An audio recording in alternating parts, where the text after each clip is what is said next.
Kita beralih ke informasi dari mancanegara. Pemirsa, sebuah gudang sepeda motor listrik di kawasan Kembangan, Jakarta Barat hangus terbakar. Kobaran api diduga kuat berasal dari hubungan pendek arus pendek listrik.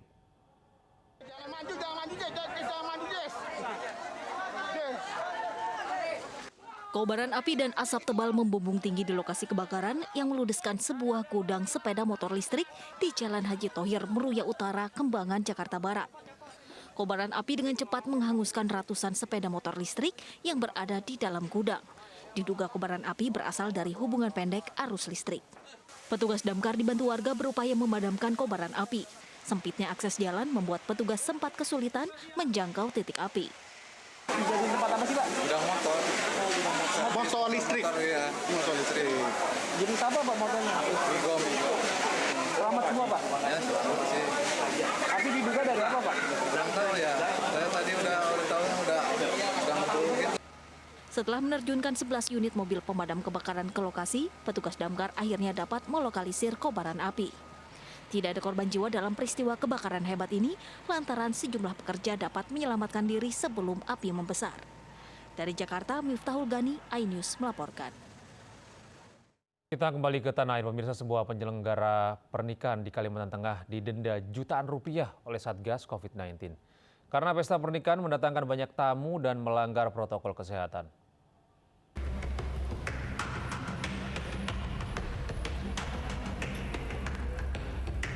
Ratusan tamu undangan mendatangi sebuah pesta pernikahan di Kota Palangkaraya, Kalimantan Tengah, Minggu 23 Januari lalu. Tak hanya berkerumun tanpa jaga jarak fisik, sebagian tamu undangan ada yang tidak menggunakan masker sehingga rawan penularan COVID-19. Penyelenggara juga tidak membagikan makanan ke tamu undangan dalam bentuk nasi kotak, melainkan prasmanan. Satgas COVID-19 yang memeriksanya pun segera memanggil kedua pengantin dan penyelenggaranya untuk dikenakan denda. Sudah dilakukan asistensi dan pihak dari tuan rumah sudah didatangi, diwanti-wanti jangan sampai melakukan pelanggaran protokol kesehatan. Tapi kenyataannya pas dilakukan pengecekan ditemukan pelanggaran, sanksi yang diberikan berupa denda sebesar Rp7.500.000. Sebelumnya keluarga berdalih tidak bisa membendung antusias teman, kerabat, dan keluarga yang datang. Usai petugas memberikan sanksi, acara resepsi pernikahan dihentikan dan dibubarkan tim Satgas. Dari Palangkaraya, Kalimantan Tengah, Ade Sata, iNews melaporkan. Sementara itu, SMA Negeri 4 dan 68 Jakarta terpaksa menghentikan pembelajaran tatap muka 100% karena ditemukan siswa terkonfirmasi positif COVID-19. Namun pemerintah menegaskan pembelajaran tatap muka akan terus diberlakukan.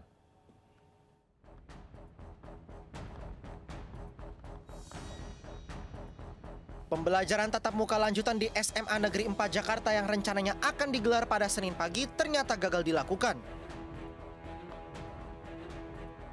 Pihak sekolah untuk sementara memperpanjang status lockdown hingga 1 pekan ke depan setelah meningkatnya temuan kasus positif COVID-19. Dari hasil tracing tes usap PCR terhadap 123 siswa, guru, dan pegawai, kembali ditemukan kasus COVID-19 sebanyak 5 siswa. Total ada 10 siswa yang terpapar COVID-19. Selain tracing, pihak sekolah juga rutin menyemprotkan cairan disinfektan ke seluruh area sekolah. Tracing yang kedua, hari Kamis tanggal 20 kemarin, ternyata ada 5 lagi siswa kami terpapar, sehingga dari awal itu ada 10. Nah, koordinasi dengan puskesmas, sekolah harus ditutup 5 hari. Jadi mulai hari ini sampai dengan Jumat, kami melakukan PJJ/BDR. Penutupan sekolah dan tidak lagi menggelar PTM 100% untuk 1 pekan ke depan juga dilakukan pihak SMA 68 Jakarta. Penutupan dilakukan setelah seorang siswa positif COVID-19. Penutupan dilakukan setelah seorang siswa positif COVID-19. Agar virus tidak meluas, pihak sekolah langsung melakukan lockdown dan meminta siswa isolasi mandiri. Namun pemerintah menegaskan pembelajaran tatap muka akan terus diberlakukan di tengah temuan kasus COVID-19 varian Omikron di sejumlah sekolah.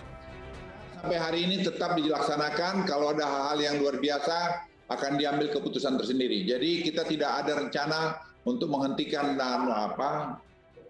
tatap muka, sekolah tatap muka. Pemerintah memastikan selalu menggunakan data untuk menganalisa dan memprediksi kondisi pandemi COVID-19, khususnya varian Omikron yang mulai melonjak di Indonesia. Dari Jakarta, Tim Liputan iNews melaporkan.